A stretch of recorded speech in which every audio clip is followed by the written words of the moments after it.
Hi everyone, it's Rhonda with the Stitch in Time Embroidery Designs, and I wanted to pop in and give you a quick rundown of just some basic supplies that you need if Santa just brought you a brand new embroidery machine and you are not quite sure what you need yet.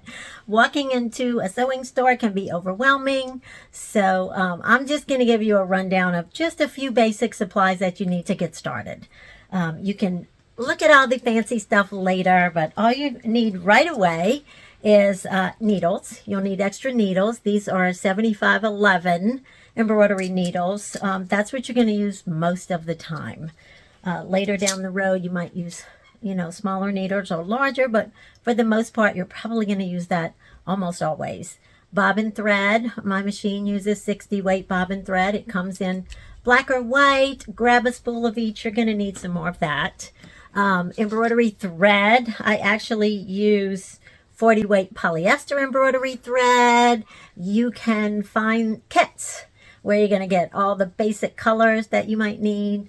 So grab a kit with just your basic colors. Polyester doesn't fade or anything and it's pretty strong. So that's what I use all the time in here actually. Now stabilizers, I know there's so many of them out there, but you really only need a handful of basic ones to get you started. So I have some large rolls here. What you're going to see in the sewing store are smaller rolls, and that's great. That's all you need.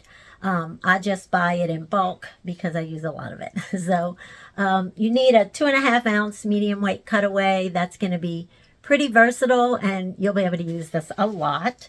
You're going to need a thinner cutaway too, a lot of times if you're doing t-shirts and stuff, and I like the Polymesh cutaway. It has this grid like look to it and it's thin, so it's great on white t-shirts or things like that that you don't want to be able to see the stabilizer behind. So get some of that. You don't need a giant roll like this, just get whatever the store has.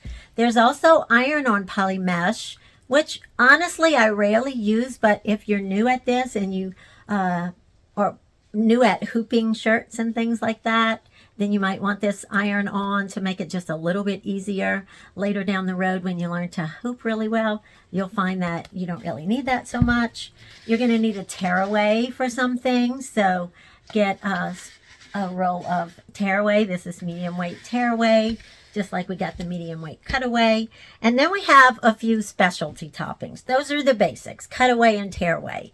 And then I would suggest that you get a couple specialized stabilizers because you might want to do, if you ever saw a freestanding lace design, see those dragonflies up there? That's freestanding lace. It's really cool.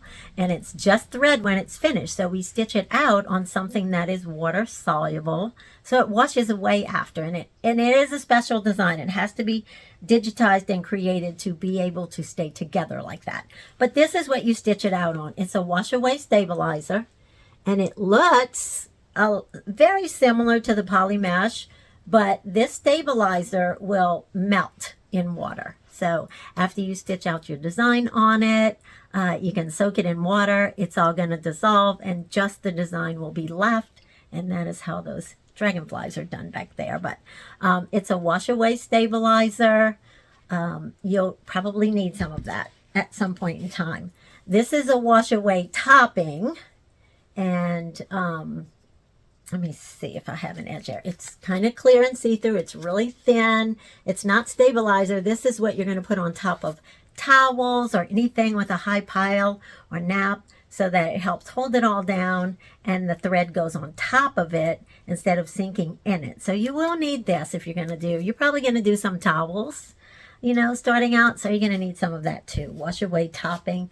And this is an iron-on applique product that you put on the back of the cotton fabric before you applique it onto something. If you plan on doing any cute little baby shirts or baby items or even bigger items where they have applique like this right here where you're going to actually put fabric and edge it with the embroidery machine, you'll find that this helps a whole lot. This particular one that I use is fusible on one side and sticky on the other side when you peel off this paper, so it makes it really nice. You can just stick it in place and then iron it down for a more permanent application after. So here we go. You have medium weight cutaway, that's 2.5 ounce, a Polymesh, which is a thin cutaway, an iron-on Polymesh. You don't have to have this, but I would suggest it if you're a beginner.